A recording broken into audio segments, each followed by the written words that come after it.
it's Teresa here from South East London. This second challenge has been set by a student about my use of colour. Now you may be wondering why I've got this here. You've all seen this lots and lots of times. It's one of the slow stitching journals. I've got the other one at the side. I'm just going to show you this to refresh you on what my students saw that made her set the challenge. Now, for those of you who have recently joined us, these go back maybe 18 months, nearly 2 years ago, and this was a whole course on how to slow stitch, a beginner's course, and there are 2 of them, and it's all set around slow stitching. This one was to do with mindfulness, this particular journal, and I'm just going to flick through it so you can get an idea of the colour. Now I'm going to make this just a little bit bigger, just so you can see the colours. So I just want you to notice all the colours. I just love colour and the stitchery and the textures. That's a landscape, and we have applique, and that's work on paper, sewn on paper.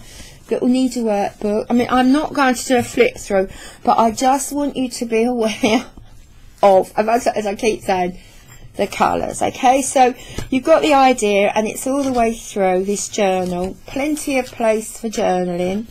Crazy patchwork colour. I just love bright colours. So that is the mindful one, but a lot of these are wonderful little examples of different styles of textile art using slow stitch. So this is how far we got. Now the challenge to me was to make a journal including stitches, washi tape, embroidery threads, wool, in brown and beige. Well, my heart sank. You know, if it wasn't bad enough having to use Glenn's Meccano piece with the first challenge, the last challenge, I thought, oh no, how am I going to do this? So anyway, I have now spent a week doing this, and I'm going to show you what I did. Now, the first thing I did was to look up the word grunge. So bearing that in mind, this is the results of the second challenge. The cover is like leather, okay, spine and the back. Now I say it's like leather because it's actually a brown paper bag which has been painted in brown, crinkled, and then gone over with a little bit of black, and then once dry gone over with PVA, and this is how it dries. Alright, the inside cover has been lined with wadding and then fabric to give it that nice leathery feel. Now this is the opening, the closure I should say, bearing in mind the theme now is grunge, and this is going to be so alien to a lot of all sewn uppers. I feel that I have to apologise, but this was a challenge, so I'm going ahead with it, and I do hope I don't lose any of my subscribers because of this. So the front bit here, it's mixed media. The whole, I should have said the whole journal is mixed media. So we have Hessian, cardboard, stitching, fabric, tree bark here. It's all mixed media. This is Hessian or burlap, as some of you know it. This is beetroot dyed. I did this in the kitchen. I bought fresh beetroot for this, believe it or not. And look at it. Absolutely appalling. It's yucky. But this is grunge. And ribbon, which was yellow gold, and I dyed that as well. So this has been hand dyed with beetroot juice. This as well. This has been hand dyed with the same beetroot juice as that. Now look at the difference. Same batch, same dye, beetroot. Now I'm just going to flick through this so you can see that I did do the challenge, and this is the result. Right, I've made that smaller now. So very, very briefly, It's a mixture, and it really is a junk journal in the very sense of the word grunge. These were taken out of the recycling bin, my recycling bag. I hooked these out, and some of you might recognise this. I'm not being sponsored by Costa, but I think this is the Costa bag. Okay, cup, burlap. Now there is a lot of room here for journaling. Once you just journaling, this is card. Bearing in mind it's grunge mixed media. Still have the fabric influence here, the burlap, the thread. It's on cardboard, and that is natural tree bark, which I dried on the radiator, and I put PVA on it. I soaked it in PVA to preserve it. More stuff took out the bin. That was the top of some cocoa butter, which I turned over and glued threads onto it. That's the rest of the bag, the Costa bag. And here we have a little bit of a plique on Ada net. Couldn't go without the net, and a paper fish, coffee dyed paper. So all the brown paper you see is either coffee dyed, tea dyed, or cocoa dyed. You'll know the cocoa. So stamps for the mixed media feel. Costa again, and this is a sandwich bag, and that's for a tag, and that is actually an authentic Victorian a Victorian postcard, which I think is in keeping with the grunge feel because of the muted colours. Have a little bit here of colouring in. I did a flower there, if you can see. Coloured that in. An old matchbox cover. Now that is cocoa dyed.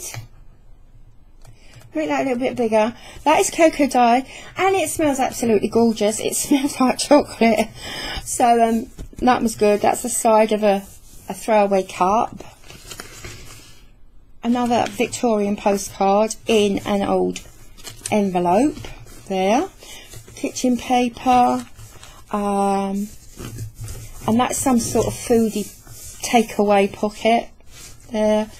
Some flowers and some raised chain band there on a piece of Ada. Texture, cardboard, leaves here. Now these are real leaves, dried leaves that I picked up from the park for this, on some burgundy paper. A little bit of a transfer there. All this is journaling, for journaling. Now as you can see, there is not much. Just happens that I had a letter from King's Hospital. There's the address there. So I put that in the coffee dye bath. There's another sandwich pocket there. And that I put in because I thought it needs colour, but I've kept that colour very muted, so I think I can get away with that. Deliberately didn't coffee dye this because I was beginning to feel I've had enough of brown. A leaf as well from the local park, very mixed media. We have stamp, leaf, PVA, soaked in PVA I should say, net, burlap or hessian, and some cross stitch. And this was just the offcut of a piece of work that I did, and they're all different threads, so that was literally just the offcut. A little bit of colouring in here. Another leaf, and that's underneath our net, the net that we like to use, machine sewing there. So there's hand sewing here and machine sewn. A little bit of franken paper here and an envelope. No journal is complete without the obligatory tags, so there's a couple of tags here pinned to a piece of coffee dyed calico, and that was just the front of a drink. And I thought that was really lovely. So that's the calico with the tags pinned to it. Some more mixed media there, a plique if you like, on Franken paper.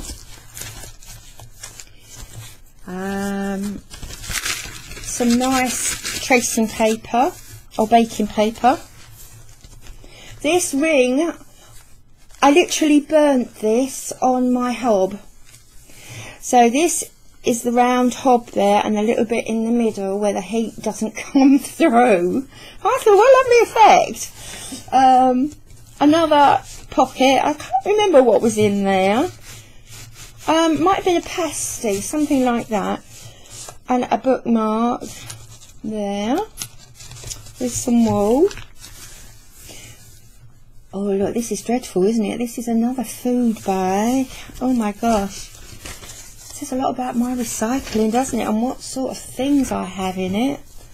Oh, this was done for something that we were going to do as a group on All Sewn Up.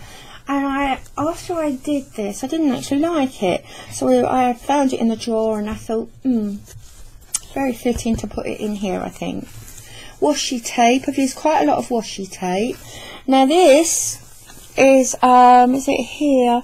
It's just a little clipper that you punch holes with along there. So I had a line of stars there, and at the back I've just put some blue fabric along there.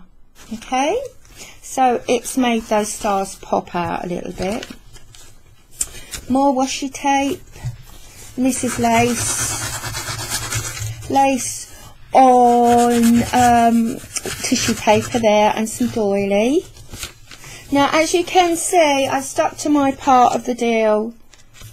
No colour, it's all brown and beige. Oh, as I've said that, I've turned the page. Yeah, of course I've used the obligatory, what All Sewn Uppers will now know is obligatory vegetable bag. Like some people use the obligatory tags, we as a group use the obligatory vegetable bag. So there is our vegetable bag, and inside, it's not vegetable actually, it was lemons. Inside, all sort of goodies, offcuts. I can see string, and I can see card, I can see rug canvas, I can see some of Tessie's material that she doesn't know I've got.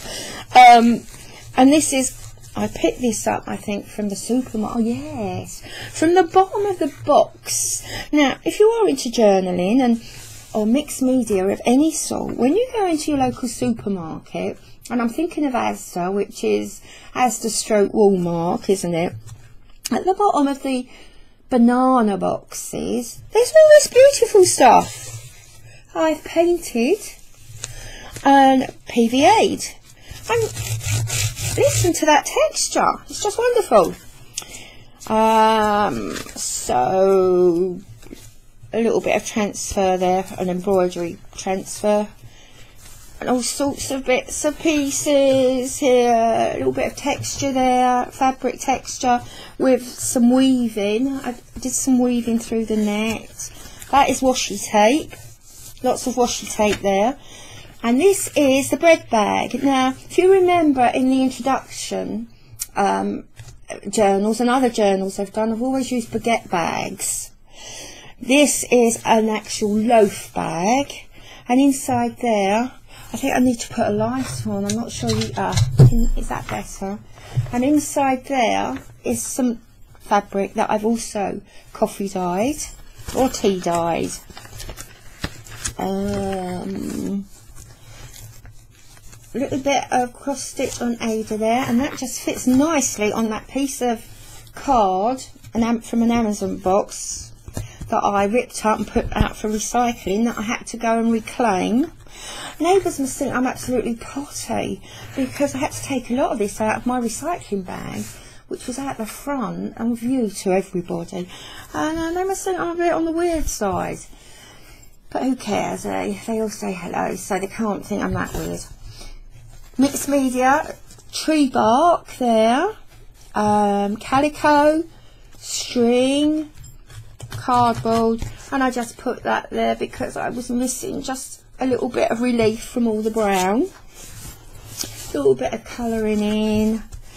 Did the same here with the stars. Punched out the stars and put some blue there. That is cocoa dyed and beautiful. Most lovely patterns as well. Leaf, lace, dictionary paper, music paper here. No journal is complete without music paper. And this is just a collage. That is a bandage, an unused bandage. Some lovely fabric there. And some calico on kitchen paper.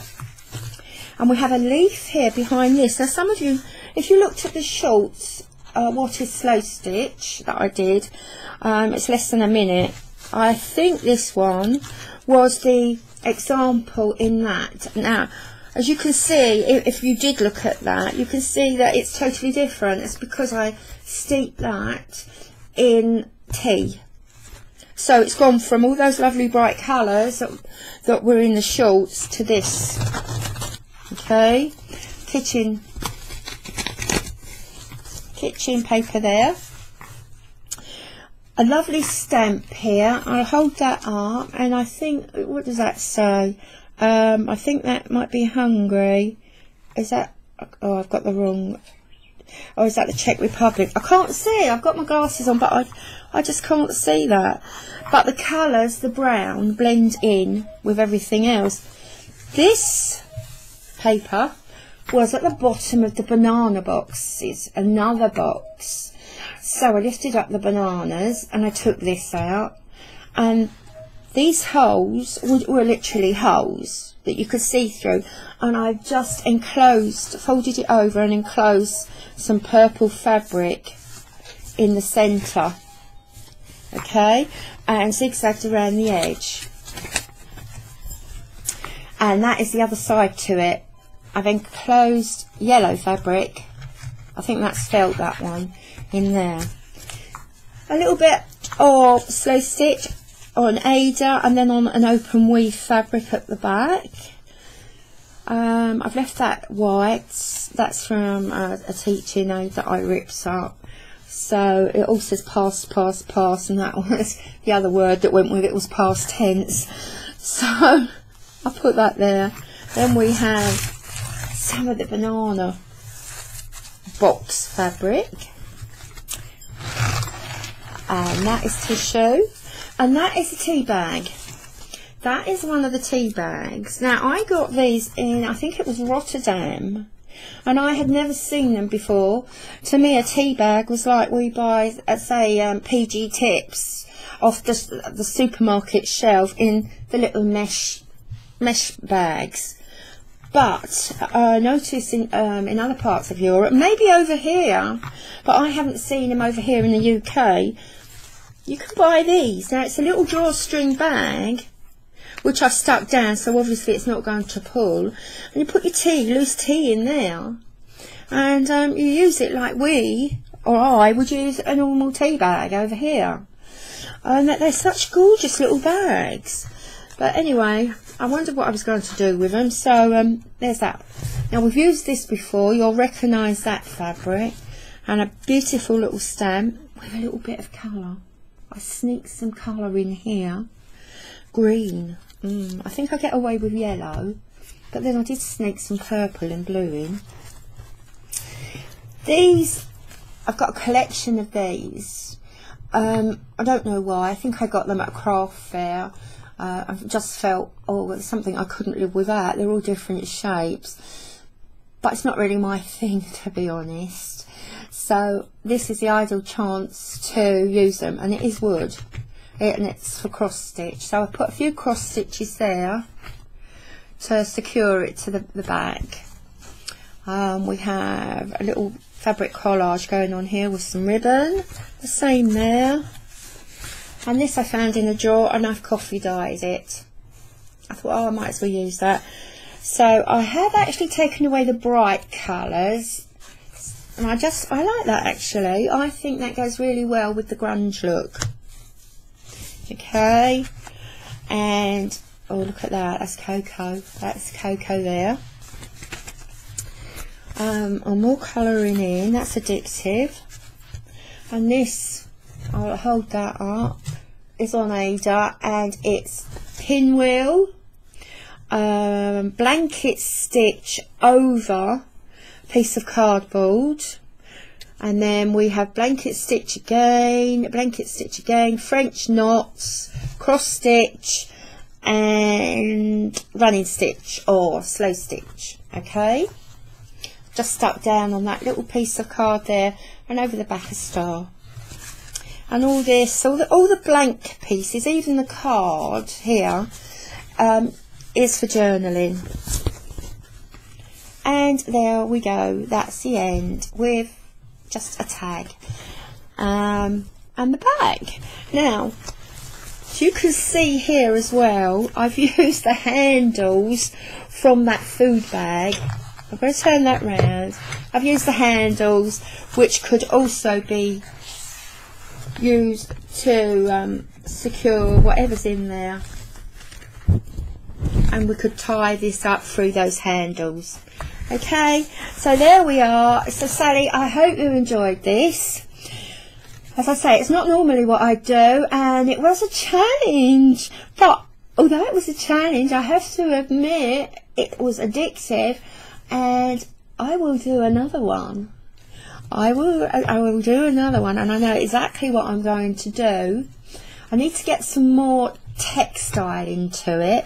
I feel this is a little bit lacking in the textile department, but I still think it's a definite art. There are actually, and I've written it down, there are actually 13 stitches in here, including machine zigzag and machine straight stitch. I've manipulated paper and manipulated fabric. There's applique and gluing, natural form, junk papers, postage stamps, washi tape, string, crayons, Victorian postcard, buttons, calico, hessian, ribbon. There's all sorts of things in here. The signatures. There are 3 signatures in here. If you can see here, we've got 1, 2, 3. They were machine sewn first. If I can find the centre, they were machine sewn first, and then they were placed onto the spine and sewn to the spine with a pamphlet stitch. Okay, so I think I've covered everything. So although it isn't our regular type of work, there are so many skills involved, skills and techniques involved, that I feel that I've actually transferred a lot of our skills and a lot of our techniques into this. Okay, I won't make this a habit, because we are a textile art group, but I have enjoyed it, and I hope it's good, and I can't wait to hear your feedback. I hope it's good. Be kind, please be kind. Okay, back to normal now.